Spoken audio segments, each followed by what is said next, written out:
প্রিয় দর্শক বন্ধুরা, সকাল সকাল আপার প্রাইমারি থেকে অত্যন্ত গুরুত্বপূর্ণ একটি খবর আপডেট। নিয়োগ প্রক্রিয়ার ক্ষেত্রে আবারও নয়া জটের খবর। বন্ধুরা, অত্যন্ত গুরুত্বপূর্ণ এক্সক্লুসিভ খবর থাকছে। চেয়ারম্যান সাহেব কি বললেন, অবশ্যই গুরুত্বপূর্ণ তথ্যটিকে ভিডিওর মধ্যে প্রোভাইড করার চেষ্টা করছি।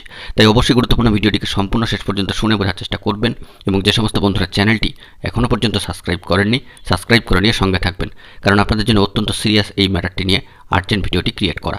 চলুন কথা না বাড়িয়ে মূল আলোচনার মধ্যে প্রবেশ করি। বন্ধুরা, আপার প্রাইমারির ক্ষেত্রে যখনই কিছু ভালো ধরনের ব্যাপার ঘটতে থাকে তখনই কিন্তু মাঝে মধ্যে একটা বিড়ম্বনার জায়গা তৈরি হয়। নতুন করে আবারও একটি বিড়ম্বনার জায়গা তৈরি হলো, কার্যত এখানে আর কিছুই করার নেই এবং এই নিয়োগ প্রক্রিয়ার ক্ষেত্রে একটা বলা যেতে পারে সাময়িক জটের কিন্তু তৈরি হলো। অবশ্যই বিস্তারিত বিষয়ে যে বিষয়টি উঠে আসছে আমরা জেনে নেওয়ার চেষ্টা করব। বন্ধুরা, আপার প্রাইমারির ক্ষেত্রে 10% সংরক্ষিত আসনে অর্থাৎ 10% রিজার্ভেশন সিটে প্যারাটিচার বন্ধুদের জন্য ইন্টারভিউ প্রক্রিয়ার নোটিফিকেশান চালুর জন্য একটা গুরুত্বপূর্ণ শিডিউল নোটিফিকেশান কিন্তু চলে এসেছিল, কিন্তু কার্যত দেখা যাচ্ছে যে এবারে তাই স্থগিত করে দিল স্কুল সার্ভিস কমিশন। স্থগিত করা হলো আপার প্রাইমারির ক্ষেত্রে পার্শ্ব শিক্ষকদের জন্য সংরক্ষিত 10% শূন্য পদে নিয়োগের জন্য ইন্টারভিউ প্রক্রিয়া। মাথায় হাত চাকরি প্রার্থী বন্ধুদের জন্য লোকসভা নির্বাচনের জন্য আদর্শ আচরণবিধি জারি হয়ে গিয়েছে ইতিমধ্যেই, যা আপনাদেরকে জানিয়ে রাখছিলাম, এবং অনগোয়িং রিক্রুটমেন্টের ক্ষেত্রে কী ধরনের প্রভাব আসতে পারে তাও কিন্তু জানিয়েছিলাম। সেক্ষেত্রে নতুন করে ইন্টারভিউ আর কিন্তু চালানো যাচ্ছে না এবং সেই কারণেই পূর্ব ঘোষিত ইন্টারভিউ সূচি কার্যত বাতিল করা হয়েছে বলে একটি নোটিফিকেশন জারি করে দিয়েছে স্কুল সার্ভিস কমিশন।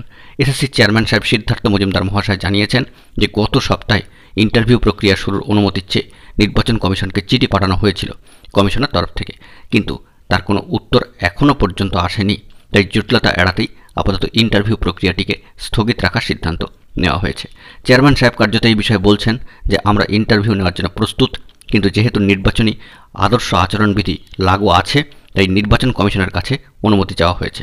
নির্বাচন কমিশনের অনুমতি পেলে নতুন সূচি স্থির করা হবে। তাই আপাতত পূর্ব ঘোষিত সূচি অনুযায়ী 2রা এপ্রিল থেকে ইন্টারভিউ প্রক্রিয়া শুরু হওয়ার কথা ছিল, কার্যত সেই বিষয়টি কিন্তু আপাতত পেন্ডিং হয়ে যাচ্ছে। অত্যন্ত গুরুত্বপূর্ণ একটি খবর আপডেট উঠে আসলো সরাসরি স্কুল সার্ভিস কমিশনের গুরুত্বপূর্ণ নোটিফিকেশনকে কেন্দ্র করে। থাকছে চেয়ারম্যান সাহেবেরও গুরুত্বপূর্ণ বার্তা। দেখা যাক পরবর্তী ক্ষেত্রে কী আপডেট তথ্য উঠে আসে, এলে সবটাই আপনাদের মাঝখানে প্রোভাইড করব। বন্ধুরা, এখন এই পর্যন্ত গুরুত্বপূর্ণ আপডেটগুলি পাওয়ার জন্য চ্যানেলটিকে সাবস্ক্রাইব করে সঙ্গে থাকুন। ধন্যবাদ।